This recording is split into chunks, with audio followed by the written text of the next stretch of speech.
करवा चौथ में जो आपके घर की लेडीज़ होती हैं वो सुबह से शाम तक भूखी और प्यासी रहती हैं। ज़रूर रिक्वेस्ट करूंगा आपसे कि प्लीज़ जो व्यूअर्स हैं ना उनको बताओ आप एक बारे में, ताकि वो जो आने वाला डेज़ है वो इनको यूज़ कर सकें और अपने घर में जितनी भी मनी प्रॉब्लम्स है, हेल्थ रिलेटेड प्रॉब्लम है। आज मैं आपके सामने पतियों की लंबी उम्र करने और औरतों के दिल में उतरने वाले उस व्रत के बारे में बताने जा रहा हूँ। पुराने युग में तो चलता था, हाँ, आज कलयुग है। कलयुग में क्या व्रत से सच में उम्र बढ़ सकती है? दूध नकली आ रहा है, पनीर नकली बन रहा है। जब पत्नी घर में अपने हाथों से शुद्ध भोजन बनाकर देती थी, वह भोजन पति की सेहत को ठीक करके उसे लंबी आयु प्रदान करने में मदद करता था।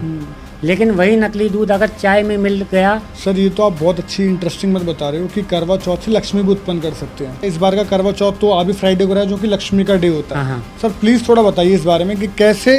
इसके बाद जो मैं अहम बात बताने जा रहा हूँ ना, वो आपको पता है क्या करेगी, आपको सोचने पर मजबूर कर देगी कि ऐसा भी हो सकता है आपकी बार करवा चौथ के व्रत के दिन। प्लीज देखो, घर कार बैंक बैलेंस की कमी फिर जीवन में कभी नहीं देखने को मिलती। नल देवताओं के वास्तुकार भगवान विश्वकर्मा के पुत्र थे, जबकि नील अग्निदेव के पुत्र थे। नल नील रामायण में रहस्यमयी पात्रों में गिने जाते हैं। तो सर जैसे आप बता रहे हैं कि नलनीर का 7 बार व्रत रखने से जो लोग किराए पे भी बैठे हैं वो अपने मकान में शिफ्ट हो सकते हैं। हेलो दोस्तों, welcome back to HS podcast. दोस्तों आज का जो पॉडकास्ट है ना, बहुत ही स्पेशल टॉपिक पे है, जो आपने कभी कहीं नहीं सुना और ना कभी देखा होगा। आपने बहुत सारे व्रत के बारे में सुना होगा, जिसमें से सबसे मुश्किल व्रत है वो हम मानते हैं करवा चौथ है, क्योंकि करवा चौथ में जो आपके घर की लेडीज होती हैं वो सुबह से शाम तक भूखी और प्यासी रहती हैं। बट क्या कभी आपने सोचा है कि करवा चौथ जैसा व्रत भी जो पति या अपने पार्टनर की लंबी उम्र के लिए रखा जा सकता है, उसके लिए हम लक्ष्मी जी को प्रसन्न करने के लिए भी रख सकते हैं? चौंक गए? जी हाँ, आज के जो हमारे गेस्ट हैं वो प्रमोद गर्ग जी हैं, और हमने खास उसी लिए इनको बुलाया ताकि वो आपको इस व्रत के बारे में बता सकें, कैसे ना सिर्फ अपने पार्टनर की लंबी उम्र कर सकते हैं बल्कि लक्ष्मी माँ को प्रसन्न कर सकते हैं। I will not waste your much time, let's start the podcast. Pramod ji, बहुत बहुत स्वागत है आपका। आपका भी स्वागत बहुत बहुत है। बहुत बहुत धन्यवाद सर। बहुत बहुत धन्यवाद आपका भी। सर हमारी ऑफलाइन बात हो रही थी, और जब आपने बताया कि करवा चौथ के बारे में, जब हम ऐसे नॉर्मली बात कर रहे थे, आपने करवा चौथ का टॉपिक उठाया, मुझे बहुत मज़ा आ गया। मैं ज़रूर रिक्वेस्ट करूंगा आपसे कि प्लीज़ जो व्यूअर्स हैं ना उनको बताओ आप एक बारे में, ताकि वो जो आने वाला डेज़ हैं वो इनको यूज़ कर सकें और अपने घर में जितनी भी मनी प्रॉब्लम्स है, हेल्थ रिलेटेड प्रॉब्लम है, सब सॉल्व कर सकें। देखो, आपको इस करवा चौथ के व्रत में सब कुछ जानने को मौका मिलेगा। जो हम करवा चौथ के ऊपर बात करेंगे, आपको बड़ा इंटरेस्ट आएगा कि हम कैसे-कैसे इस पॉडकास्ट को आगे बढ़ाते जाएँगे। तो आप स्टार्ट करते हैं पॉडकास्ट को, और एक नई शुरुआत करेंगे करवा चौथ के एक नए टॉपिक के ऊपर। बिल्कुल सर। ठीक है, स्टार्ट करें? बिल्कुल। आज मैं आपके सामने पतियों की लंबी उम्र करने और औरतों के दिल में उतरने वाले उस व्रत के बारे में बताने जा रहा हूँ, जो हर साल अक्टूबर के महीने में आता है। करवा चौथ के व्रत में भूल से भी ना करें ये 3 काम, वरना टूट सकता है व्रत। सर मतलब मैं ज़रूर जानना चाहूँगा, क्योंकि जहाँ तक लोगों को पता है 1-2 चीज़ ही पता है, बट ऐसी इंपॉर्टेंट कौन सी चीज़ें होंगी जो लोगों को बिल्कुल ध्यान रखना चाहिए? ठीक। देखो हिमांशु जी, सूर्योदय के बाद और चाँद निकलने से पहले अन्न, जल और नींद ग्रहण ना करें। करवा चौथ के चाँद को अगर देखकर अगर आपने यह काम कर लिया, तो समझ लीजिए आपके पास इतना चांदी सोना आएगा कि आप सँभाल नहीं पाओगे। देखो हिमांशु जी, हमारे दर्शकों को करना क्या होगा, देखिए ये जो शादीशुदा जोड़े होते हैं और जो दुल्हन होती है, दुल्हन के लिए उस दिन गहना पहनना काफ़ी महत्व रखता है। और अगर इस रात पहने हुए गहनों पर से कुछ पैसे पति ने वार कर वो पैसे गहनों के लिए रख दिए, तो व्रत का तप उन पैसों में उतर जाता है। थैंक यू सो मच जो आपने पॉइंट्स बताए। गेस व्यूअर्स बिल्कुल इन चीज़ों का ध्यान रखेंगे, बट मुझे आपसे कुछ और चीज़ भी पूछनी है। जब सर व्रत रखते हैं ना, तो जनरली लड़कियां ही रखती हैं लड़कों के लिए, बट हाँ, हाँ। आज के समय में ना लड़कियों की हेल्थ ज़्यादा डाउन रहती है, तो क्या वो लड़कों को भी रखना चाहिए? देखो, ऐसा नहीं है कि जो तप करेगा उस व्रत का फल उसके शरीर को ना मिले, लेकिन कई गलतियाँ हो जाती हैं। जैसे कि करवा चौथ के दिन बहुत सारी औरतें अपने व्रत के तप को डालना भूल जाती हैं, क्योंकि तप के लिए कोई बर्तन होगा तभी तो वह तप फल में बदल पाएगा। जैसे नोट का एक साइड हेड होता है और दूसरा साइड टेल होता है, ठीक वैसे ही अगर व्रत का तप हेड वाली दिशा में रखा जाए, तो वह धन को खींचना शुरू कर देता है, और अगर वही तप टेल वाली दिशा में रखा जाए, तो वह सेहत को खींचना शुरू कर देता है। यानी करवा चौथ का व्रत सिर्फ भूख प्यास का नाम नहीं, बल्कि एक ऐसी शक्ति है जो सही दिशा में लगाया जाए तो पति की लंबी उम्र और घर की समृद्धि दोनों का वरदान बन जाता है। और तब के फल को करवा चौथ के दिन सेहत में कैसे बदला जाए, यही सबसे बड़ा सवाल है। बहुत सारी औरतें करवा चौथ का व्रत पति के स्वास्थ्य के लिए रखती हैं। करवा चौथ के व्रत में पतियों के लिए समझने वाली बात कौन सी है? ध्यान दीजिएगा हिमांशु जी यहाँ पर, जिसे पति मित मानकर इग्नोर कर देते हैं। करवा चौथ में देखा जाए तो जितना रोल पत्नी का इम्पोर्टेंट होता है, उतना ही रोल पति का इम्पोर्टेंट भी होता है। ओके। सर, इसमें मेरा एक क्वेश्चन है, जैसे इनफैक्ट मेरे मन में भी डाउट आता है कि ये सब पुराने युग में तो चलता था, हाँ, हाँ। आज कलयुग है। कलयुग में क्या व्रत से सच में उम्र बढ़ सकती है? देखो, इसका एक क्वेश्चन सबसे बढ़िया मैं देना चाहूँगा, क्योंकि ज़माना बदल गया है। दूध नकली आ रहा है, पनीर नकली बन रहा है। जब पत्नी घर में अपने हाथों से शुद्ध भोजन बनाकर देती थी, वह भोजन पति की सेहत को ठीक करके उसे लंबी आयु प्रदान करने में मदद करता था। लेकिन वही नकली दूध अगर चाय में मिल गया, तो कैंसर जैसी बीमारी पति को बीमार करने में ज़्यादा समय नहीं लेती। आप थोड़ा ये भी बताओगे कि करवा चौथ क्या शास्त्रों में भी कहीं लिखा है, और लिखा है तो सर कहाँ-कहाँ लिखा है? देखो, इसके बारे में लोगों को बहुत कम नॉलेज है। हाँ। देखिए हिमांशु जी, मैं आपके दर्शकों को एक राज की तरह बात बताना चाहता हूँ। करवा चौथ के व्रत में माता सीता से लेकर द्रौपदी तक इतिहास के किसी पन्ने पर यह दर्ज नहीं है कि किसी औरत ने अपने पति की लंबी आयु के लिए करवा चौथ का व्रत रखा हो। हाँ, ये फेस्टिवल पंजाब की धरती से शुरू हुआ, धीरे-धीरे पूरे भारत में फैला और फिर पूरी दुनिया में। आज भी लाखों औरतें भूखी प्यासी रहकर सिर्फ इस उम्मीद में व्रत करती हैं, शायद ऐसा करने से मेरे पति की उम्र लंबी हो जाएगी। कुछ औरतें दिल से करती हैं, कुछ सास के कहने पर मजबूरी में भी करती हैं। और कई पतियों की सोच भी बड़ी अजीब होती है। उम्र तो हमारी लंबी होने वाली नहीं, पर अगर पत्नी को इससे सुकून मिलता है तो उनसे मना भी नहीं किया जाता। लेकिन दोस्तों, इस व्रत के पीछे एक गहरा आध्यात्मिक ज्ञान छुपा हुआ है, जो भगवान कृष्ण से जुड़ा हुआ है। अच्छा। हाँ, कृष्ण ब्रेड और बटर कभी साथ नहीं खाते थे, या तो रोटी या फिर मक्खन, दोनों को एक साथ नहीं खाते थे, और वो ही उनकी अच्छी सेहत का राज था। लेकिन जब इंसान ने रोटी को चौपड़ना शुरू किया, सब सही था। जब रोटी को तलकर परांठा बनाया, तब भी सही था।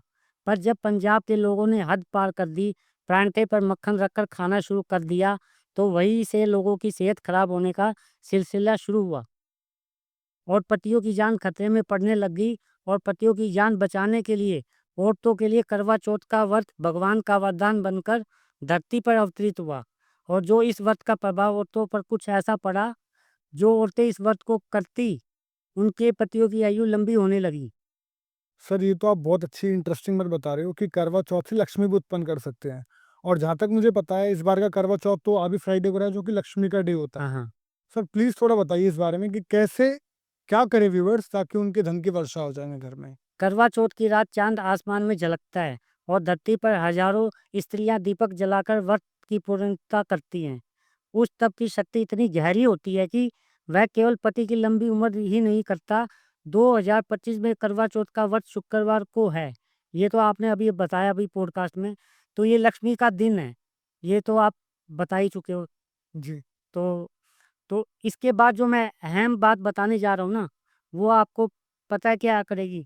आपको सोचने पर मजबूर कर देगी कि ऐसा भी हो सकता है आपकी बार करवा चौथ के व्रत के दिन। प्लीज़। तो आठों लक्ष्मी को जगाने की क्षमता भी हासिल की जा सकती है इस व्रत के अंदर। कहा जाता है कि करवा चौथ के दिन से लेकर अगले शुक्रवार तक हर दिन लक्ष्मी का एक नया स्वरूप प्रकट होगा। शुक्रवार आदि लक्ष्मी का करवा चौथ की रात सबसे पहले इस बार आदि लक्ष्मी प्रकट होगी। जो शुक्रवार होता है ना करवा चौथ का, इस टाइम आदि लक्ष्मी उत्पन्न हो सकती है, क्योंकि व्रत का जो तप होगा वो बड़ा ही खतरनाक होगा, क्योंकि औरतें भूखी प्यासी रहती हैं। आदि लक्ष्मी प्रकट होगी और हर धन, हर समृद्धि और हर सुख की जड़, जैसे बीज पूरे वृक्ष को जन्म देता है, वैसे ही आदि लक्ष्मी से हर प्रकार की संपदा आरंभ होगी। सर, शुक्रवार को तो आदि लक्ष्मी का रूप प्रकट हो गया, तो ये तो आपने बहुत गहरी और अच्छी बात बता दी। अब शनिवार के दिन क्या होगा? देखो हिमांशु जी, शनिवार जो होता है धनलक्ष्मी का होता है, और धनलक्ष्मी अगले दिन घर आंगन में धनलक्ष्मी का आगमन होता है। सोना चांदी दौलत और भौतिक सुख उनके साथ आएंगे। यह दिन घर की तिजोरी को भरने वाला होगा। और जो रविवार होता है उसके बाद जो रविवार पड़ेगा, करवा चौथ के बाद जो रविवार पड़ेगा, वो धान्य लक्ष्मी का होता है। तीसरे दिन धान्य लक्ष्मी प्रकट होगी। खेतों में हरियाली, घर में अन्नपूर्णा और रसोई में भोजन का आशीर्वाद देगी। यह वही दिन है जब हर थाली में संतोष भर जाएगा। करवा चौथ के बाद सोमवार आएगा, उसमें भी कोई लक्ष्मी आएगी? हाँ, उसमें गज लक्ष्मी आएगी। चौथे दिन जो गज लक्ष्मी आती है, हाथियों के जल अभिषेक के साथ ऐश्वर्य और राजसी वैभव का आशीर्वाद मिलता है। यह दिन मान सम्मान और प्रतिष्ठा को बढ़ाने वाला होता है। तो सर क्या जो ट्यूसडे के दिन पे लक्ष्मी आएगी, उसके बारे में प्लीज़ बता दीजिए। देखो, मंगलवार के जो दिन लक्ष्मी आती है वो संतान लक्ष्मी होती है। 5वें दिन संतान लक्ष्मी प्रकट होती है। बच्चों का सुख, उनकी सुरक्षा और उज्जवल भविष्य का आशीर्वाद लेकर आती है वो घर पर। यह दिन परिवार की पूर्णता और वंश वृद्धि का प्रतीक बन जाता है उस दिन। देखो, बुधवार को वीर लक्ष्मी, छठे दिन वीर लक्ष्मी प्रकट होती है। वह हर संकट से बचाने की ताकत देती है। साहस, हिम्मत और कठिन समय में डटे रहने का बल इसी दिन प्राप्त होता है। और फिर उसके बाद होता है गुरुवार का दिन। उस दिन विजय लक्ष्मी प्राप्त होगी। 7वें दिन विजय लक्ष्मी प्रकट होकर यह दिन हर प्रयास को सफल बनाने वाला बन जाता है। चाहे व्यापार हो, परीक्षा हो या कोई इंटरव्यू हो, विजय लक्ष्मी सफलता दिला देती है। लेकिन जब शुक्रवार का दिन आएगा वो तो और भी खास महत्वपूर्ण हो जाएगा। इसमें विद्या लक्ष्मी प्रकट होती है। अंत में जब फिर शुक्रवार आता है तो विद्या लक्ष्मी उस दिन ज्ञान, शिक्षा और बुद्धि का दीपक जलाती है। जीवन को केवल धनवान ही नहीं बल्कि समझदार और संतुलित भी बनाती है। सर आज हमें इतने सारे लक्ष्मी के रूप पता लग गए, जो कि मुझे एक्चुअली कभी नहीं पता थे। कमेंट में ज़रूर लिखिए कि क्या कभी आपने इतने सारे लक्ष्मी के रूप जाने हैं? हमारे अकॉर्डिंग तो लक्ष्मी सिर्फ़ एक ही रूप थे, बट आज पता लगा कि 7 दिन पे अलग-अलग दिन पे लक्ष्मी आएगी। लेकिन अब उसके अगले दिन धनतेरस 18 तारीख को, हाँ जी, और जब सब लक्ष्मी इकट्ठी जुट जाएंगी तो कितनी बड़ी शक्ति का रूप धनतेरस के दिन बन जाएगा। बहुत सोचो। बिल्कुल सर। बताइए फिर इस बारे में प्लीज़, चलो, इस बारे में और आपके दर्शकों को और बता देते हैं। प्लीज़।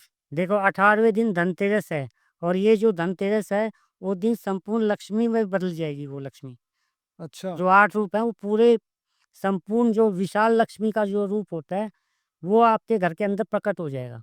ओके। क्योंकि धनतेरस है, हुँ, 17 तक तो ये लक्ष्मियाँ उत्पन्न होगी, हुँ, करवा चौथ के व्रत से लेकर 17 तक। और क्या कहते हैं, 18वीं तारीख को वो धनतेरस है। हुँ। ठीक है। तो सर जब इतनी लक्ष्मी आ रही हैं, तो किसी भी तरह की समस्या को हल कर सकती हैं? बिल्कुल, किसी भी समस्या को हल कर सकती है, लेकिन आपको करवा चौथ के व्रत में ये ध्यान रखना है कि आपको क्या-क्या करना है। तो मैं उसके बारे में थोड़ा-सा आपको बता रहा हूँ कि वो तप को कैसे करना है। बिल्कुल सर। जब तप की आपको विधि पता चल जाएगी तभी तो आप लक्ष्मी को उत्पन्न कर पाएँगे। हुँ, इतने 8 रूपों को उत्पन्न करना, लेकिन आप तप कर रहे हो उस दिन। तप के साथ-साथ लक्ष्मी का दिन भी है, तो लक्ष्मी को भी उत्पन्न कर सकते हो। हुँ, तो ये बहुत महत्वपूर्ण दिन है इस करवा चौथ के दिन। हुँ। तो आप इसको विशेष ध्यान से देखिएगा कि क्या मैं आपको बताने जा रहा हूँ, कागज़ पेन पर नोट कर लीजिएगा, उसी तरीके से आपको करवा चौथ का व्रत रखना है। बिल्कुल। देखो, आपको लक्ष्मी उसी दिन से प्रकट होना चालू हो जाएगी करवा चौथ के व्रत के साथ-साथ। 1 तप का फल 2 तप के फल में बदल जाएगा उस दिन, अगर आपने ध्यान दे लिया तो। तो मैं आपको बताता हूँ किस तरीके से ध्यान देना है। प्लीज़। इस तरह करवा चौथ का जो तप है केवल 1 दिन नहीं रहता बल्कि पूरे 8 दिन तक घर में अष्टलक्ष्मी की आभा फैल फैल जाती है। जो स्त्री श्रद्धा से यह व्रत करती है, उसका घर 8 लक्ष्मियों से संपन्न होकर सुख, समृद्धि और शांति का धाम बन जाता है। सर आपने तो मुझे लग रहा है लोगों की सारी प्रॉब्लम सॉल्व कर दी, क्योंकि जिस तरीके से आपने बताया इतनी लक्ष्मी आ जाएँगी लोगों के घर पे। हाँ। तो मुझे सर अब बस ये जानना है, और मुझे लगता है मेरे व्यूअर्स को भी यही जानना है कि करवा चौथ पे विधि क्या है? किस तरीके से करना चाहिए ताकि ये लक्ष्मी घर पे ही आ जाए और कभी जाए ना? देखो, क्या होता है, पूरा साल की जो बीमारियाँ होती हैं उनका कचरा दिवाली से पहले जो करवा चौथ का व्रत आता है, उसके अंदर तप से जला दी जाती हैं बहुत सारी बीमारियाँ। हुँ, जैसे कैंसर हो गया, हार्ट अटैक हो गया, डायबिटीज़ हो गया, जिसके कारण पति के जीवन में बहुत कम हो जाता है उस वजह से, करवा चौथ के दिन से ही। तो दोस्तों, 10 अक्टूबर को पड़ने वाला करवा चौथ का व्रत एक ऐसा व्रत है जो साल में दोबारा नहीं आएगा। और औरतें यह व्रत घर में कोई ख़त्म ना हो जाए, कोई एक्सीडेंट की वजह से पति को कोई प्रॉब्लम ना आए, घर में कोई टेंशन, सुसाइड का ख्याल कभी भी पति के मन में ना आए। इन सब परेशानियों से पति को बचाने के लिए औरतें करवा चौथ वाले दिन क्या करना चाहिए, ये बड़ा ध्यान से सुनिएगा हिमांशु जी। ये बड़े काम की चीज़ है, लोग आजकल अंधविश्वास मानते हैं, लेकिन ये बिल्कुल एकदम परफेक्ट होता है इन बातों को ना। तो आपको करना क्या है, जो उस दिन का चाँद होता है, उस चाँद के दर्शन करने के बाद एक थाली तैयार करनी है। इस थाली के अंदर पूरियाँ होंगी, मटर पनीर की सब्ज़ी होगी। आप अपने घर में थोड़े से राजमा चावल रख सकते हैं, साथ ही साथ कोई मीठा भी लेना है और पति के साथ बैठकर वह भोजन करना है। और साथ ही साथ कुछ फल रख लेना, और उनका सेवन पति के खाने के लिए नहीं होता, ये सुबह गाय के लिए रख देना। हो सके तो करवा चौथ के अगले दिन शनिवार को शनिदेव पर थोड़ा-सा तेल चढ़ा देना। आपके और आपके पति के ऊपर लक्ष्मी का आशीर्वाद शुक्रवार के दिन ज़रूर मिलेगा। करवा चौथ शुक्रवार को पड़ रहा है। शर्करा यानी डायबिटीज़ का हमला 2025 के बाद से आपके पति पर ना हो, अपने व्रत के तप पानी की प्यास से उसे सुखा देना। क्योंकि हर शुक्रवार के दिन डायबिटीज़ होने का सबसे ज़्यादा खतरा रहता है, और जिन पर लक्ष्मी की कृपा होती है, देखो हिमांशु जी, और जिस दिन लक्ष्मी की कृपा होती है, डायबिटीज़ से बचने के लिए गुड़ चना का सेवन जीवन में करते रहना चाहिए। जो गुड़ चने का प्रसाद नहीं बाँटते, जनवरी 2026 के शुरू होते ही लोगों के अंदर डायबिटीज़ के सबसे ज़्यादा मरीज़ देखने को मिल सकते हैं। करवा चौथ शुक्रवार को पड़ रहा है, मुस्लिम तंत्र लोगों के ऊपर भारी पड़ सकता है। इस दिन हिमांशु जी ध्यान देखिएगा, क्योंकि क्या क्या है, शुक्रवार को क्या होता है, मुस्लिम जो ताकतें होती है, जैसे जिन होते हैं, वो चौराहे मतलब बहुत तंत्र लोग करते हैं। तो इस दिन बड़ा ध्यान रखिएगा। इस दिन चौराहे से बचकर निकलें, ताकि आपके ऊपर कोई मुस्लिम तंत्र हावी ना हो जाए। जिनके पथरी का दर्द है, उन्हें फिर से हॉस्पिटल में एडमिट होना पड़ सकता है। करवा चौथ का व्रत डायबिटीज़ पेशेंट पर भी भारी है। उनको इस अक्टूबर से लेकर 2026 के अक्टूबर तक उनके परिवार के लोगों को केमिस्ट शॉप की लाइन में खड़ा करा सकता है। देखो राशियों पे 2025 के नवंबर की बात करें तो मेष राशि वाले लोग ब्रेन में ग्लूकोज की एनर्जी से दिमाग को अच्छे कामों में लगा सकते हैं। कैरियर में इनके जो भी प्रॉब्लम है दूर हो सकती है। और मिथुन राशि वालों की बात करें, ये तेज बुद्धि और चंचल स्वभाव के होते हैं। ज्योतिष शास्त्र कहता है कि ये पिछले जन्म में औषधि ज्ञान के कारण बीमारी से लड़ने की अद्भुत क्षमता रखते हैं। ये लोग विदेश जा सकते हैं, लेकिन विदेश जाकर किसी बीमारी में भी फंस सकते हैं। नवंबर के महीने में कर्क राशि वालों को लाभ तो बहुत होगा, पर यह बीमार रहेंगे। नवंबर में करवा चौथ का असर वृश्चिक राशि वालों के घर खरीदने के पूरे योग बना रहा है। कुंभ राशि का प्रतीक घड़े जैसा होता है, तो ये लोग नवंबर 2025 में घड़ा गिफ्ट करके किसी की बीमारी की घड़ी को भी टाल सकते हैं। करवा चौथ के बाद कुछ भविष्यवाणी का असर आपके जीवन पर भी पड़ सकता है। उसके बारे में भी बात कर लेते हैं। बाबा वेंगा ने कहा है, एलियन से मुलाकात की बात करी है किसी स्टेडियम के अंदर, और कुछ भविष्यवक्ता बाबा वेंगा के इशारे को समझने की कोशिश भी कर रहे हैं। मानसू जी, इस बात को ध्यान देखिए, इस बात को ध्यान से सुनिएगा कि मतलब क्या हो रहा है। इस बार के जो भविष्यवाणी बाबा वेंगा ने की है, उसके बारे में कुछ मैं विशेष बात बताने जा रहा हूँ। तो आप हमारे दर्शकों को कहिए कि इस बार मतलब थोड़ा ध्यान दें बाबा वेंगा की भविष्यवाणी के ऊपर। कुछ भविष्यवक्ता बाबा वेंगा के इशारे को समझने की कोशिश कर रहे हैं और कह रहे हैं, जिस प्रकार से पहले श्रीलंका, फिर बांग्लादेश, अब नेपाल, अगला नंबर पाकिस्तान की सरकार का बोरिया बिस्तर समेटकर भागने का होगा। चीन चाहता है पाकिस्तान में मिलिट्री शासन एक बार आ जाए। पाकिस्तान की उल्टी गिनती शुरू हो चुकी है। अगर पाकिस्तान में सरकार हटी तो उसका असर भारत पर भी पड़ेगा। भारत को रूस से तेल में डिस्काउंट मिलेगा। भारत में महंगाई कम होगी। अब अमेरिका के चलते ईरान, इराक, कुवैत में रहने वाले मुसलमान भारत के खिलाफ हो सकते हैं। मोदी जी अब 75 साल के हो गए, उनके घुटनों की इंजरी से 2029 का चुनाव प्रभावित हो सकता है। करवा चौथ के दिन सावित्री नाम की कोई औरत मोदी के लिए व्रत रख ले तो समस्याएं भारत में कम हो सकती हैं। तो सर आई गेस आपने बहुत सारी बातें बता दी इस स्टेज में, क्योंकि आपने लोगों की भविष्यवाणी भी बता दी, आपने देश-विदेश के बारे में बता दिया। बट जब हम करवा चौथ के बारे में बात करते हैं, कहीं इस पे साइंटिफिक एक्सप्लेनेशन भी कहीं पे पास्ट में है हमारे पास? हाँ, इसके ऊपर है ना, मैं बताता हूँ। जैसे समुंदर के पानी को जब चाँद अपनी ओर खींचता है, तो समुंदर के जीवों के लिए खतरा बढ़ जाता है। वैसे ही जब चाँद हमारे शरीर को खींचता है, तो हमारे शरीर का इम्यून सिस्टम पूरी तरह से हिल जाता है। हमारे शरीर के इम्यून सिस्टम का हनीमून फेज करवा चौथ के दिन शुरू होता है। करवा चौथ के दिन शरीर के इम्यून सिस्टम के लिए जादुई समय माना गया है। औरतें व्रत रखकर इस दिन अपने और अपने पति के इम्यून सिस्टम के लिए व्रत रखती हैं। और करवा चौथ के बाद से पति पत्नी का शरीर के अंदर इम्यून सिस्टम मजबूत होना शुरू कर देता है। एक दूसरे की बीमारियों की बदबू से दोनों का इम्यून सिस्टम शरीर में एक्टिवेट हो जाता है और इम्यून सिस्टम की महक से बीमारियां शरीर में तैरती हुई बाहर निकलने लग जाती हैं। करवा चौथ का व्रत वास्तव में भगवान का दिया हुआ तोहफा है, जो दो लोगों के एक दूसरे के इम्यून सिस्टम से जुड़ने का अवसर होता है। लेकिन यह समझना जरूरी है कि करवा चौथ का व्रत साल में एक बार आता है। रिश्तों को आगे बढ़ाने के लिए इम्यून सिस्टम की बहुत बड़ी भूमिका होती है, जो बीमारियों से दूर घर में पति पत्नी को फोकस धन को बढ़ाने में मदद करती है। देखो हिमांशु जी, क्या होता है कि जब पति पत्नी होते हैं अगर बीमार रहेंगे तो घर में कमाई कैसे करेंगे? बिल्कुल, धन आएगा तभी तो, जब वो बीमारी से बचे रहेंगे तभी तो धन आएगा। बिल्कुल, लेकिन करवा चौथ का व्रत जो होता है हमारी सेहत के लिए परफेक्ट होता है। पति पत्नी के लिए जो इम्यून सिस्टम होता है उसको एक्टिवेट करने का एक बहुत अच्छा तरीका होता है, लेकिन हम कई सदियों से इसको इस्तेमाल करते आ रहे हैं, लेकिन आज हम इसको इग्नोर करते आ रहे हैं। इसलिए मैंने आपको इसलिए साइंटिफिक रीजन बताया।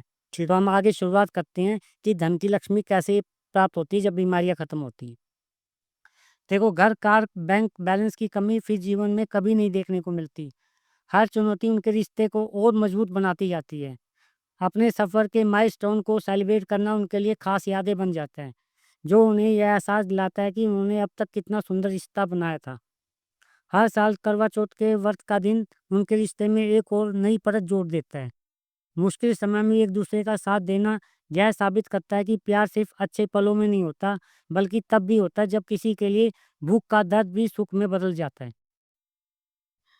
करवा चौथ के व्रत के दिन पतियों को धीरे धीरे एहसास होता है कि कोई उनके दर्द बांटने के लिए उनके साथ खड़ा हुआ है, और करवा चौथ का व्रत उनके अपने रिश्ते को और भी समृद्ध बना देता है। मन, शरीर और आत्मा को तरोताजा करने के लिए चंद्र स्नान 6 अक्टूबर 2025 पूर्णिमा का शुभ माना जाता है, और करवा चौथ के पहले ये 4 दिन चंद्र ऊर्जा को अवशोषित किया जाता है।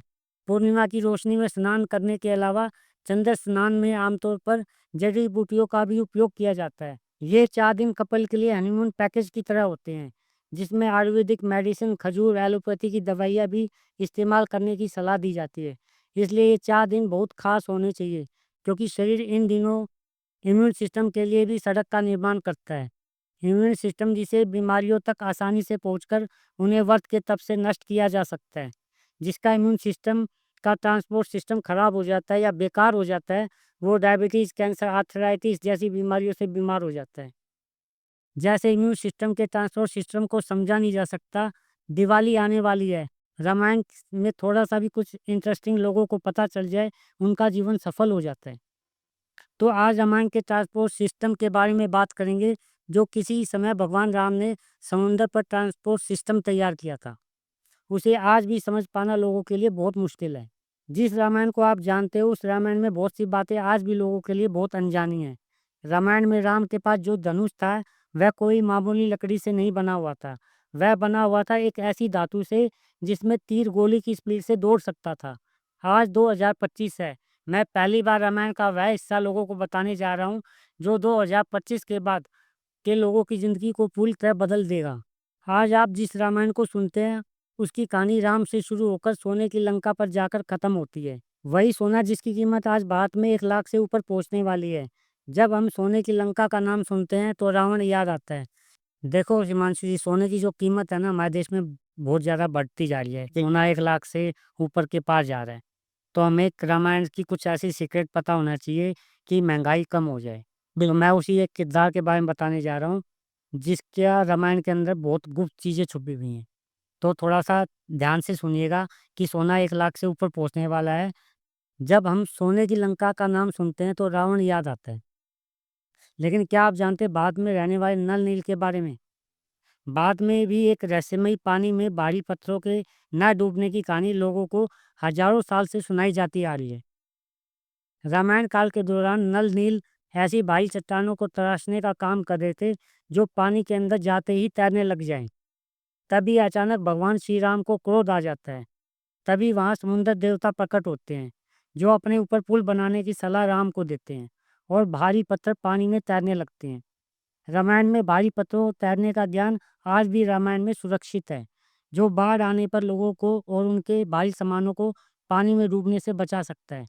कहते हैं जब नल नील ने भारी चट्टानों को राम नाम से तराशना शुरू किया था, राम नाम से तराशा गया है पत्थर पानी के बड़े-बड़े जहाज की तरह पानी में एकदम स्थिर हो गया था। कहते हैं पंजाब में जिस तरह से लाखों करोड़ों का सामान पानी में डूबा है और इस नुकसान का भार अप्रत्यक्ष रूप से महंगाई के रूप में हम सबकी जेबों पर भी पड़ा है। इसलिए नल नील के बारे में सुनना और जानना हम सभी लोगों के लिए जरूरी है। नल देवताओं के वास्तुकार भगवान विश्वकर्मा के पुत्र थे, जबकि नील अग्निदेव के पुत्र थे। नल नील रामायण में रहस्यमयी पात्रों में गिने जाते हैं।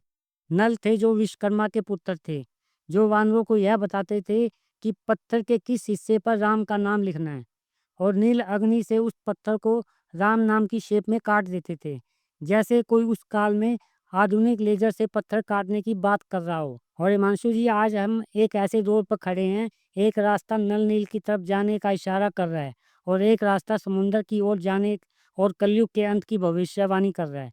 हजारों साल पहले रामायण काल में भारत के बड़े-बड़े पत्थर पानी में तैर रहे थे। यही था रामायण काल का सबसे बड़ा हथियार, एक ऐसा पत्थर जो समुद्र के पानी में डूबते नहीं थे। ऐसा लग रहा था समुद्र के ऊपर पुल बनने की जगह कोई समुद्र के ऊपर सड़क बनने की बातें कर रहा हो। आज हम इतने एडवांस हो चुके हैं, लेकिन हमने आज तक किसी देश के बारे में नहीं सुना कि किसी ने समुद्र के ऊपर सड़क बनाने के बारे में सोचने की भी हिम्मत की हो। और रामायण में राम के साथ नल और नील उसके बारे में भगवान राम से बात कर रहे हैं। और भारत के पास समुद्र के ऊपर सड़क बनाने की टेक्नोलॉजी हाथ लग जाए तो भारत समुद्र के ऊपर मकान बनाकर अपनी बहुत बड़ी जनसंख्या के भार को संभाल सकता है, जैसे दुबई के अंदर किया जाने के बारे में सोचा जाता है। भारत में आज जहाँ छोटी सी भूमि को खरीदने में लाखों करोड़ों रुपए खर्च करने पड़ते हैं, जो लोग किराए के मकान में रहते हैं, नल नील का आशीर्वाद ही काफ़ी है। नल नील में आज भी इतनी शक्ति है कि जो भी किराए में रहने वाला व्यक्ति है, नल नील का 7 बार मंगलवार को व्रत रख ले, तो उसको अपने मकान में जाने का सपना पूरा हो जाता है। तो सर जैसे आप बता रहे हैं कि नलनीर का 7 बार व्रत रखने से जो लोग किराए पे भी बैठे हैं वो अपने मकान में शिफ्ट हो सकते हैं। हाँ, हाँ। थोड़ा सर नलनीर के बारे में प्लीज़ बताइए? पौराणिक मान्यताओं के अनुसार उन्होंने भगवान राम की सेना में महत्वपूर्ण भूमिका निभाई थी और राम सेतु के निर्माण में उनकी विशेषज्ञता थी। आने वाला समय लोगों के लिए राम नाम के तराशे गए घरों का है, राम नाम से तराशे गए सामानों का है। पानी एक ऐसी चीज़ है जिसकी प्यास जीवन में और जीवन के बाद लगती रहती है, मरने के बाद भी लगती है। दोस्तों, आज मैं आपसे पानी की उस ताकत के बारे में बात करना चाहता हूँ, जो एक तरफ ज़िंदगी देती है और दूसरे पल मौत भी ला सकती है। रामायण की वो यादें जो आपके अंदर और मेरे अंदर कहीं न कहीं ज़िंदा हैं। याद है जब भगवान राम समुद्र पर क्रोध करते हैं और समुद्र उनके सामने हाथ जोड़कर खड़ा हो जाता है। राम चाहे तो पूरे समुद्र का पानी भाप बनाकर उड़ा देते, ताकत थी उनके पास। लेकिन उन्होंने अपनी शक्ति का गलत इस्तेमाल नहीं किया।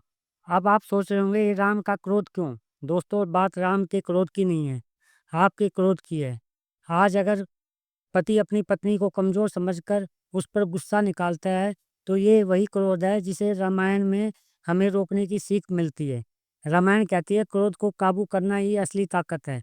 अगर उस वक़्त रामायण का ये प्रसंग याद आ जाए, तो क्रोध के अंदर छुपा हुआ श्राप भी वरदान में बदल सकता है। राम सेतु इसका सबसे बड़ा सबूत है। राम को समुद्र सुखाने का श्राप मिला था, लेकिन सेतु बनाकर उन्होंने उसी श्राप को वरदान में बदल दिया था। सोचिए ज़रा, अगर राम गुस्से में आकर समुद्र सुखा देते, तो बाद में उन्हें कितना पछताना पड़ता। समुद्र के जीवों की पीड़ा, उस विनाश का बोझ और आने वाली संतानें लव कुश तक उस बोझ को उठाती। रामायण और महाभारत दोनों यही दिखाते हैं कि एक युग में क्रोध और श्राप का असर पीढ़ियों तक पहुंचता है, लेकिन राम ने संयम चुना। यही तो सीख है, ताकत का इस्तेमाल कम से कम करो। हम लोग क्या करते हैं, गुस्से में ताकत का गलत इस्तेमाल कर लेते हैं, और यही वजह है कि बच्चों को रामायण सिर्फ कहानी लगती है, लेकिन जो दिल से समझे उसकी पूरी ज़िंदगी बदल जाती है। ज़रा सोचिए, हमारी ज़िंदगी में भी कितनी चुनौतियाँ आती हैं, कभी हालात बिगड़ते हैं, कभी मुश्किलें घेर लेती हैं। तब हम राम को याद करते हैं ताकि हमारा मन हार न माने। राम ने जैसे श्राप को वरदान में बदला, वैसे ही हम भी कर सकते हैं। हमारे कर्मों के कारण पता नहीं कितने श्राप हमारे जीवन में छुपे बैठे हैं। कुछ लोग उन श्रापों के आगे घुटने टेक देते हैं और कुछ लोग राम को याद करके उन श्रापों को वरदान में बदल देते हैं। यही फ़र्क तय करता है कि हम भगवान के करीब पहुँचेंगे या नहीं। याद है ना वो प्रसंग, श्रवण कुमार के माता-पिता का दिल दुखाने पर राजा दशरथ को श्राप मिला, लेकिन भुगता किसने? राम ने। 14 साल का वनवास, माँ-बाप से बिछड़ने का दर्द और रघुकुल की परंपरा निभाने का भारी बोझ। यही तो ज़िंदगी का सच है। कभी गलती हमारी नहीं होती, लेकिन सज़ा हमें या हमारी अगली पीढ़ी को भुगतनी पड़ती है। कर्म सिर्फ इंसान को नहीं, पूरे वंश को प्रभावित करते हैं। लेकिन फ़र्क ये है, कुछ लोग उस बोझ के नीचे टूट जाते हैं और कुछ राम की तरह उसे वरदान बना लेते हैं। राम ने दिखा दिया, श्राप जीवन का अंत नहीं होता, बल्कि किस्मत के नए दरवाजे भी खोल सकता है। जैसे सोने की लंका जीतने में एक बड़े श्राप का योगदान था, नल नील का। रामायण में और भी पात्र हैं जिनकी शक्तियाँ रहस्यमयी और हैरान कर देने वाली है। तो सर जैसे हनुमान जी ने बहुत सारी इंटरेस्टिंग बात है, हनुमान जी की पूरी ज़िंदगी कथाओं से है। हाँ, ऐसी कोई नल नील के बारे में कुछ पता है आपको? ठीक है, मैं नल नील के बारे में बताता हूँ। देखो क्या हुआ था, सेनापतियों में नल नील नाम के 2 भाई थे। बाल्यकाल में वो बड़े शरारती बालक थे। वो ऋषियों का सामान उठाकर नदी में फेंक आते थे। इससे दुखी होकर एक बार एक सिद्ध ऋषि ने उन्हें श्राप दिया कि वह अपने हाथ से जो कुछ भी उठाकर पानी में फेंकेंगे, वह कभी डूबेगा नहीं। वही श्राप भगवान राम के काम आया। जैसे राम समुद्र के सामने बेबस खड़े थे। 3 लाख से ज़्यादा लोग बेघर हो चुके हैं। पंजाब में बाढ़ से हाहाकार, भारी तबाही का मंजर सामने आया है।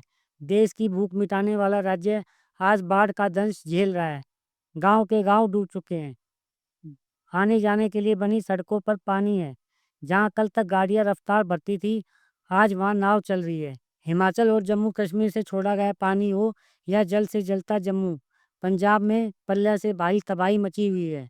अगर आज पंजाब के लोगों के पास नल नील जैसी तकनीक होती, तो उनकी हालत ऐसी ना होती। रामायण में नल नील को मिला वही श्राप आज पंजाब के लोगों का सामान पानी में डूबने नहीं देता। ग्लोबल वार्मिंग के कारण यह समस्या आने वाले दिनों में लगातार बढ़ने वाली है। कभी पंजाब में, कभी दिल्ली में, कभी बेंगलुरु में, कभी मुंबई में, कभी चेन्नई में, तो कभी कोलकाता में। नल नील का श्राप केवल एक कथा नहीं था, वह उस युग की छुपी हुई एक ऐसी तकनीक थी जिसने समुद्र पर भारी पत्थरों को तैरने के काबिल बना दिया था और रामायण में युद्ध की दिशा बदल दी थी।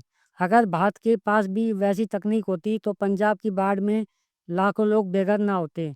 और सिर्फ यही नहीं, चीन ब्रह्मपुत्र नदी पर दुनिया का सबसे बड़ा बांध बना रहा है। अगर वह कभी टूटा, तो भारत और बांग्लादेश में ऐसी बाढ़ आएगी कि करोड़ों लोगों की जिंदगी खतरे में पड़ जाएगी। खेत बर्बाद हो जाएंगे, गांव डूब जाएंगे और विनाश का मंजर अकल्पनीय होगा। लेकिन दोस्तों, इससे भी डरावनी बात यह है, आज रूस और चीन जैसे देश ऐसे हथियार बनाने की तैयारी कर रहे हैं जो समुद्र की गहराइयों से कृत्रिम सुनामी पैदा कर सकते हैं। सोचिए, अगर यह तकनीक पूरी तरह से विकसित होगी, तो यह इतनी खतरनाक होगी, किसी भी देश की आबादी पानी में डुबोकर मिटा दी जाएगी। समुद्र जो जीवन का आधार है, वही अगर युद्ध का सबसे बड़ा हथियार बन जाए, तो मानवता के लिए इससे बड़ा खतरा कोई नहीं होगा। अगर भारत के पास नल नील जैसी तकनीक दोबारा विकसित हो, तो यह भारत को दुनिया में बहुत ताकतवर बना देगा। भारत के लोगों को जिस सुरक्षा की जरूरत पड़ेगी, वही नल नील का श्राप या उससे मिलती जुलती कोई तकनीक होगी। हमारे पास पानी से लड़ने का जो ज्ञान है, वह बहुत सीमित है। जैसे कोई चीज़ पानी पर तैरती है, अगर उसका घनत्व पानी के घनत्व से कम हो, ऐसा करने के लिए आप उस वस्तु को इस तरह से आकार दे सकते हैं कि उसमें हवा भरी रहे, जैसे एक नाव की तरह। या आप कम घनत्व वाली सामग्री का प्रयोग कर सकते हैं, जैसे लकड़ी या फोम। रामायण की कथा में नल नील का श्राप सिर्फ एक रहस्य नहीं था, बल्कि छुपी हुई तकनीक थी। नल ने पत्थरों को ऐसा आकार और डिजाइन दिया कि वे पानी पर टिक सकें, और नील ने उन पर हाइड्रोफोबिक पेंट जैसा विशेष लेप तैयार किया, जिससे पानी उन्हें भीतर खींच ना सके। यही कारण था कि भारी से भारी पत्थर भी समुद्र में डूबे बिना तैरते रहे और पुल निर्माण संभव हो सका। आज अगर भारत के पास भी नल नील जैसे कुशल शिल्पकार, डिजाइनर और पेंटिंग कोटिंग विशेषज्ञ होते, जो पत्थर वस्तु को तैरने लायक डिजाइन में बदल सकते और हाइड्रोफोबिक प्रकार के कोटिंग विकसित कर चुके होते, तो यह बात को दुनिया में बहुत ताकतवर बना देता। ऐसी टेक्नोलॉजी से न केवल समुद्री और जहाजी निर्माण में क्रांति आएगी, बल्कि बाढ़ रोकथाम और समुद्री रक्षा में भी बड़ा बदलाव संभव होगा। हिमांशु जी आप ध्यान से देखिएगा इन चीज़ों को कि मतलब बहुत ज़्यादा बेनिफिट होने वाला है हमारे देश को इससे। सर आपने इतनी प्यारी-प्यारी बातें बताई हैं, चाहे वो नल नील की हो, चाहे वो हनुमान जी की हो। इन दोनों चीज़ों से और इनफैक्ट हमारे दिल से भी एक चीज़ ज़रूर कनेक्ट है, वो जय श्री राम, हुँ। श्री राम भगवान जी। अगर आप यहाँ तक आ चुके हैं, तो कमेंट सेक्शन पे जय श्री राम लिखना मत भूलिए। अभी लिखिए और उनको टैग करिए उस फ्रेंड को जो आपका फ्रेंड हिंदू है। सर आप पे इस पे क्या राय है? देखो हिमांशु जी, जब आपने जय श्री राम बोला ना और उसी पल मैंने भी जय श्री राम बोला, तो एक तीसरी आवाज़ भी सुनाई दी। आप सोच रहे होंगे ये तीसरी आवाज़ किसकी है? ये आवाज़ उन लोगों की है जो जय श्री राम बोलकर सतयुग में जाने के लिए तैयारी कर चुके हैं। और आज हमारी ऑडियंस भी हमारे साथ जय श्री राम बोलेगी, तो उस ध्वनि की तरंग सीधा पहुँचेगी हनुमान जी के हृदय तक। और हनुमान जी के हृदय में कौन विराजमान है? हाँ, स्वयं श्री राम। सोचिए हिमांशु जी, कितनी अद्भुत बात है। अलग-अलग जगहों पर बैठे हुए हैं, कोई शहर में, कोई गाँव में, कोई यात्रा पर। लेकिन जब हम एक साथ नाम जपते हैं, तो हमारी आवाज़ें एक होकर सीधे भगवान तक पहुँचती हैं। और अब कलयुग के अंधकार में जब पाप अपनी चरम सीमा पर पहुंच चुका है, तभी अचानक एक नई गूंज सुनाई देती है, राधे राधे। हिमांशु जी लोग चौंकते हैं, ये आवाज़ कहाँ से आ रही है? मंदिर से, आश्रम से या सोशल मीडिया से? नहीं, सच ये है, ये बाहर से नहीं, ये तो वही आवाज़ है जो 4320 साल पहले द्वापर युग में सेट की गई थी। हाँ, एक अलार्म, कलयुग की लंबी रात से जगाने का अलार्म। किसी ने खाटू श्याम का अलार्म लगाया था, किसी ने राधे राधे का। जो लोग द्वापर युग में जल्दी चल बसे, उन्होंने राधे राधे का अलार्म लगाया, और जिनकी आयु लंबी थी, उन्होंने खाटू श्याम का अलार्म सेट किया। आज वही अलार्म बज रहा है। लेकिन हिमांशु जी अफ़सोस इस बात का है, अभी भी बहुत लोग 4320 का अलार्म भरकर उसे 4,32,000 का समझकर सो रहे हैं। और खुद से कहते हैं अभी बहुत समय है, थोड़ी देर और सो लेते हैं। लेकिन जो लोग जाग चुके हैं, वो नहा धोकर मन को शुद्ध करके भक्ति में डूब कर बैठे हैं। तैयार है, बस का इंतज़ार कर रहे हैं कि कब वो बस उनके दरवाजे पर आए और उन्हें भक्ति के काम पर सीधे सतयुग पहुँचा दे। कोई प्रेमानंद महाराज की बस में बैठा है, खिड़की से बाहर झाँक रहा है, मानो सतयुग की पहली झलक उसके सामने ही हो। कोई खाटू श्याम जी की बस में सवार है, जहाँ हर सीट पर नाम जब गूंज रहा है, तो कोई लोकल ट्रेन की बेंच पर टिककर सतयुग की ओर रवाना होने की तैयारी कर रहा है। उनके पास है भक्ति का विश्वास, सामान भी बांध लिया है। सामान यानी पापों का बोझ उतारकर प्रेम और नाम जप की टिकट का बैग डाल लिया है। हिमांशु जी आप सबको इंतजार है ड्राइवर का। हाँ, वही कल की अवतार जो आएगा, सब गाड़ियों को जोड़ देगा, मानो अलग-अलग डिब्बों को एक ही रेल में बदल दे, और फिर ये पूरी सवारी काली रात से निकलकर सतयुग में प्रवेश करेगी। कोई कहता है हम वैकुंठ जाएंगे, कोई कहता है हम गोलोक जाएंगे, पर सच यही है, जिसे 14 लोकों में जाना था, वो मोबाइल तकनीक से पहले ही जा चुका। मोबाइल के बाद की भक्ति अब केवल सतयुग तक पहुंचा सकती है। समय निकल चुका है, देर बहुत हो चुकी है।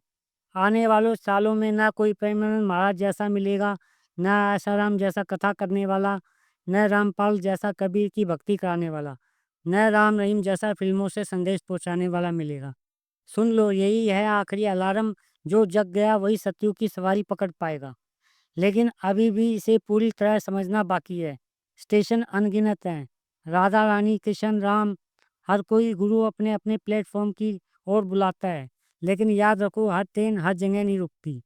जैसे ब्रह्मा का स्टेशन, वहाँ काम सालों से चल रहा है, कोई कहता है अब चालू हो गया है, कोई ब्रह्म कुमारी से जुड़ गया है, कोई कबीर से प्रभावित होकर पर ब्रह्म स्टेशन पर जाने की तैयारी कर रहा है। मगर सच्चाई यही है, सभी स्टेशन मंजिल तक नहीं पहुँचाते। कई प्लेटफार्म तो सिर्फ भीड़ से भरे हैं, जहाँ ट्रेन रुकने वाली ही नहीं है। तो सोचो तुम किस धर्मगुरु से जुड़े हो?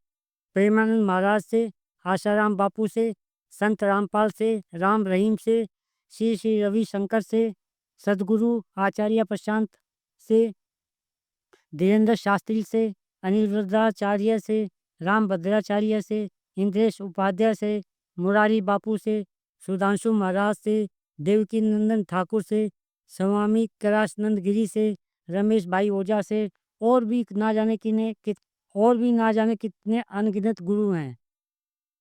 सबकी बसें अलग हैं, कोई कथा से, कोई ध्यान से, कोई चमत्कार से बुला रहा है। लेकिन प्रेमानंद जी महाराज जी एक ऐसे संत हैं जिनके पास सेलिब्रिटी भी अपनी मर्जी से आते हैं। यहाँ किसी को बुलाया नहीं जाता है, यहाँ तो आत्मा खींचकर चली आती है। जहाँ आत्मा खींचकर चली आती है, वहाँ स्टार्स भी अपना स्टारडम भूल जाते हैं। और प्रेमानंद महाराज जी का तेज ऐसा चमकता है मानो हज़ारों हैलोजन लाइट हो, जिसके आगे बड़े-बड़े सेलिब्रिटी भी 0 वोल्ट के बल्ब की तरह नज़र आते हैं। अपनी रोशनी की ताकत खो चुके होते हैं। यही तो असली बात है तेज की और पहचान की। लेकिन भक्ति में सिर्फ तेज देखना काफ़ी नहीं है। असली सवाल है तुम्हारे हाथ में कौन-सी टिकट है। जैसे रेल की टिकट पर लिखा होता है first class, second class, third class या जनरल, वैसे ही भक्ति की टिकट पर भी लिखा होता है तुम किस सीट पर बैठकर सतयुग की यात्रा करोगे। किसी की टिकट पर उसके गुरु का नाम लिखा है, लेकिन ये कैसे पता लगेगा कि वो टिकट फर्स्ट क्लास है या भीड़-भाड़ वाली जनरल। और कहीं ऐसा ना हो कि टिकट की जगह आपके हाथ में प्लेटफ़ॉर्म की टिकट पकड़ा दी जाए। तुम्हें लगे सफ़र पक्का है, लेकिन असल में ट्रेन में चढ़ने का हक ही ना हो। तब तो भक्ति का समय भी गया और मंजिल भी हाथ से निकल गई। इसलिए टिकट हमेशा परख लेना, क्योंकि सतयुग की ट्रेन वही यात्री चढ़ पाएगा जिसकी भक्ति पर ब्रह्मा, विष्णु या महेश तीनों में से किसी एक की भी मोहर लगी हो। ध्यान रहे फर्स्ट क्लास का सपना दिखाकर अगर हाथ में प्लेटफ़ॉर्म की टिकट पकड़ा दी गई तो ज़िंदगी भर आँखों के सामने ट्रेन गुज़रती रहेगी, लेकिन तुम सफ़र पर कभी चढ़ ही नहीं पाओगे। और सबसे बड़ा धोखा यही है कि तुम्हें लगेगा मंजिल बस एक कदम दूर है, पर असल में वो ट्रेन तुम्हारे लिए रुकी ही नहीं थी। लेकिन अगर तुम्हें यह जानना है कि तुम्हारी भक्ति की वैल्यू कितनी है, तो एक तरीका है इसे समझने का। लंका की भाषा वो टूटी-फूटी संस्कृत थी जिसमें शब्द भी अधूरे थे और संवाद भी अधूरे लगते थे। जब शूर्पणखा की नाक काटी और वह रावण के पास पहुंची तो सवाल यही था, नाक नहीं है तो अब बोलेगी कैसे? रावण और शूर्पणखा की बातचीत को दिखाने के लिए उसके संवाद से सारे नासिक स्वर अणय, नय, मैं अनुसार हटा दिए। यही कारण है कि उसके शब्द अटपटे, टूटे-फूटे और अधूरे लगते हैं।